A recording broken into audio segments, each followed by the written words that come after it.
Bonjour aux auditeurs de Radio Arc-en-Ciel et à toute l'équipe de Jésus et mon guide. En ce mardi 4 juillet, je souhaite une bonne fête à toutes et un joyeux anniversaire à ceux qui le fêtent en ce jour. Une petite pensée pour Rose et aussi Olga.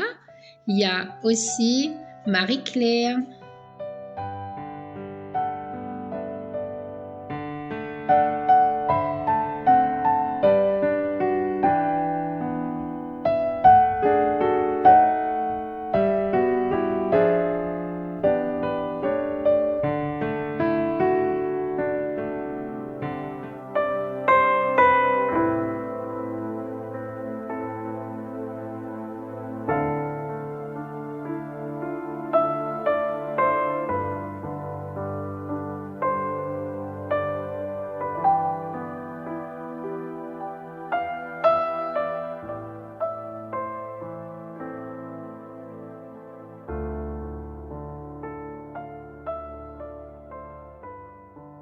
Lecture du livre de la Genèse.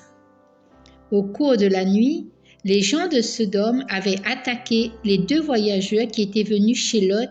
À l'aurore, les 2 anges poussèrent Lot à fuir la ville en lui disant : « Debout, prends ta femme et tes 2 filles qui sont chez toi, si tu ne veux pas périr toi aussi à cause des crimes de cette ville. » Comme il hésitait, ces hommes le saisirent par la main, ainsi que sa femme et ses 2 filles, parce que le Seigneur voulait l'épargner. Ils l'entraînèrent hors de la ville. Une fois sortis, ils lui dirent : « Sauve-toi si tu tiens à la vie. Ne regarde pas en arrière, ne t'arrête nulle part dans la plaine. Sauve-toi dans la montagne, si tu veux pas périr. » Lot leur dit : « Non, je vous en prie, mes seigneurs. Votre serviteur a trouvé grâce à vos yeux et vous n'avez montré une grande miséricorde en me laissant la vie. Mais je n'ai pas le temps de me sauver dans la montagne. Le fléau va me rattraper et je mourrai. Voici une ville assez proche pour que je puisse y courir. Elle est si petite. Permettez que je m'y réfugie. Elle est si petite et j'aurai la vie sauve. » Ils lui répondirent : « Pour te faire plaisir cette fois encore, je ne détruirai pas la ville dont tu parles. Vite, sauve-toi là-bas, car je ne puis rien faire avant que tu y sois arrivé. » C'est pour cela qu'on a donné à cette ville le nom de Soar, ce qui veut dire petite. Le soleil se levait sur le pays et Lot entrait à Soar, quand le Seigneur fit tomber du ciel sur Sodome et Gomorrhe une pluie de soufre et de feu. Dieu détruisit ces villes et toute la plaine, avec tous leurs habitants et toute la végétation. Or, la femme de Lot avait regardé en arrière et elle était devenue une colonne de sel. Ce matin-là, Abraham se rendit à l'endroit où il s'était tenu en présence du Seigneur et il porta son regard en direction de Sodome, de Gomorrhe et de toute la plaine. Il vit monter de la terre une fumée semblable à celle d'une fournaise. Lorsque Dieu a détruit les villes de cette plaine, il s'est souvenu d'Abraham et il a fait échapper Lot au cataclysme et il a détruit les villes où il habitait. Parole du Seigneur. Nous rendons grâce à Dieu.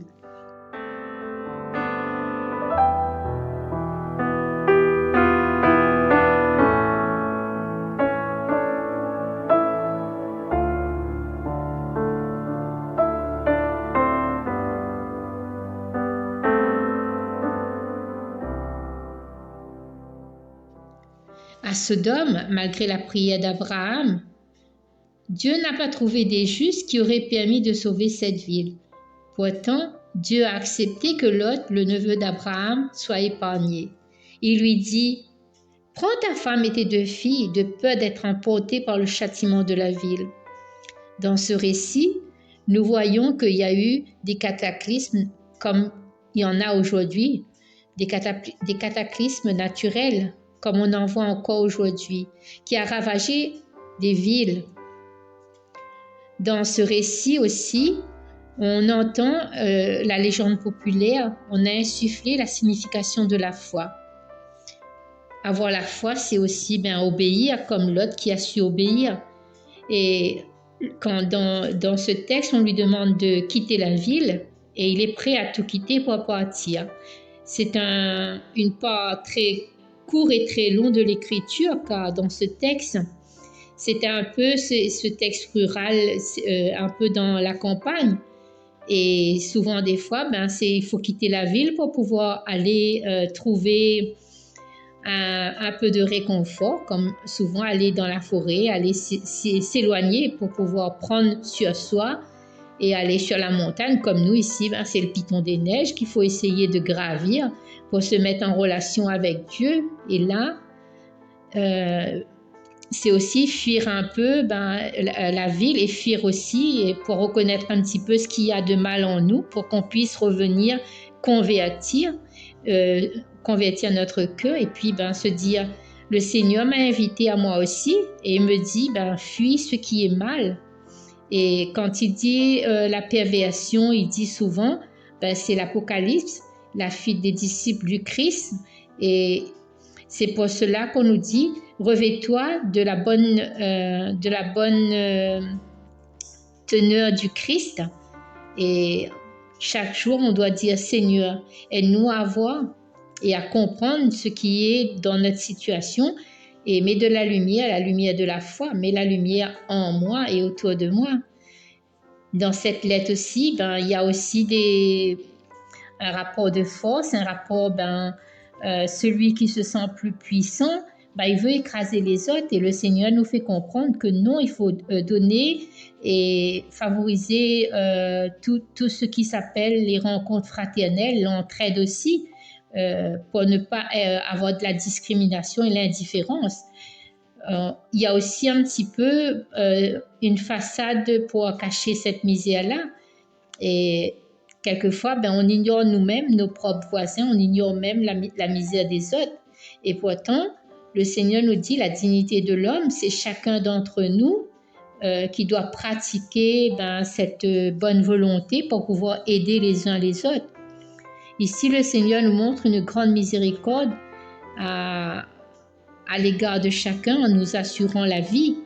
Et quand Dieu veut sauver, il cherche à nous aider à trouver une lumière et il met une révélation en nous. Et c'est pour cela qu'il nous envoie annoncer la bonne nouvelle à nos frères. Ainsi, le Seigneur aujourd'hui encore, il juge, il condamne et pourtant, il y a encore des gens qui se laissent entraîner, qui se laissent encore ne pas comprendre la parole de Dieu. Et si aujourd'hui on nous disait qu'est-ce qu'il peut faire pour nous, on crie Seigneur sauve-nous, détruis pas tout ce qu'il y a autour de nous. Et pourtant on s'aperçoit que pendant ce Covid-là, il y a eu beaucoup de destruction familiale. Il y a beaucoup d'amis qu'on ne voit plus, il y a beaucoup de distance entre les uns et les autres.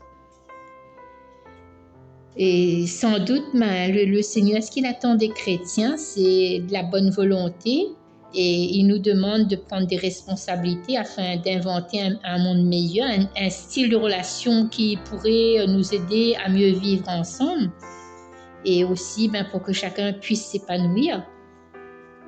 Et tout cela, il faut demander au Seigneur avec amour, avec bonté.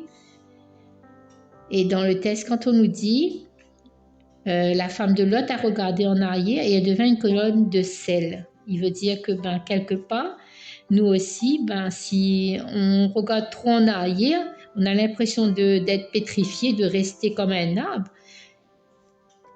Et dans cette existence avec le roc, on a une forme de caprice et chacun d'entre nous sait que pour avancer de l'avant, il faut encore un sacré courage et il faut aussi en profiter de se laisser, on va dire, instruire par des leçons d'évangile surtout. Et l'évangile nous dira, ne regarde pas en arrière, Et quand celui que les dents sont au champ, il dit ne retourne pas non plus, retourne pas prendre ton manteau.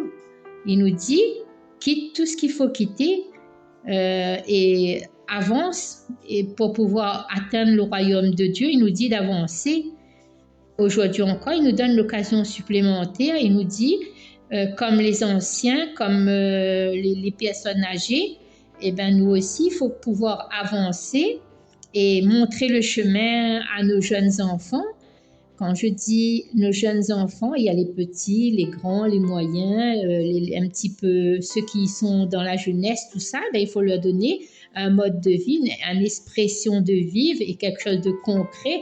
Et avec l'humanité actuelle, ben, on doit pouvoir porter l'histoire de la vie pour que chacun puisse comprendre ce qu'il a à faire dans sa journée. Et si aujourd'hui le Seigneur me parle, qu'est-ce que je lui dirai aujourd'hui? Aide-moi, Seigneur, à ne pas reculer, à ne pas regarder en arrière, à ne pas regretter, à ne pas et puis demander l'abandon. Et prends le volant de ma vie, prends tout ce qui est dans ma vie, aide-moi. Et comme les apôtres d'aujourd'hui, moi aussi j'ai envie de te suivre, Jésus, j'ai envie d'avancer, j'ai envie de mieux connaître. Et je voudrais connaître ton amour, je voudrais aussi avoir ton soutien et puis garder la promesse que tu dis dans le livre. Chacun d'entre nous est appelé, il dit, tu as déjà touché tout ce qui est dans mon cœur, maintenant fais-moi connaître la vérité, fais-moi connaître tout ce qu'il y a de bon dans ta vie. Merci Seigneur.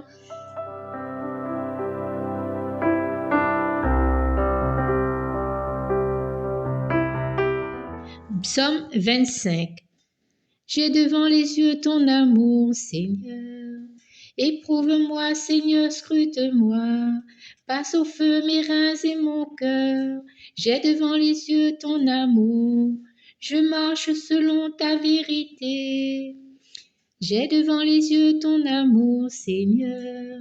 Ne m'inflige pas le fort des pécheurs, le destin de ceux qui versent le sang. Ils ont dans les mains la corruption, leur droite est pleine de profit. J'ai devant les yeux ton amour, Seigneur. Oui, j'ai marché sans faillir. Libère-moi, prends pitié de moi. Sous mes pieds le terrain est sûr. Dans l'assemblée, je bénirai le Seigneur. J'ai devant les yeux ton amour, Seigneur.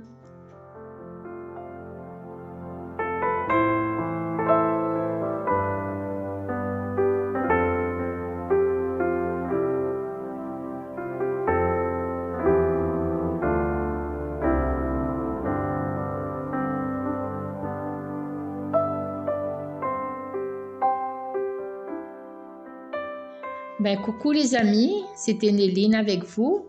Sur ce, à la prochaine. Bisous. Bye bye.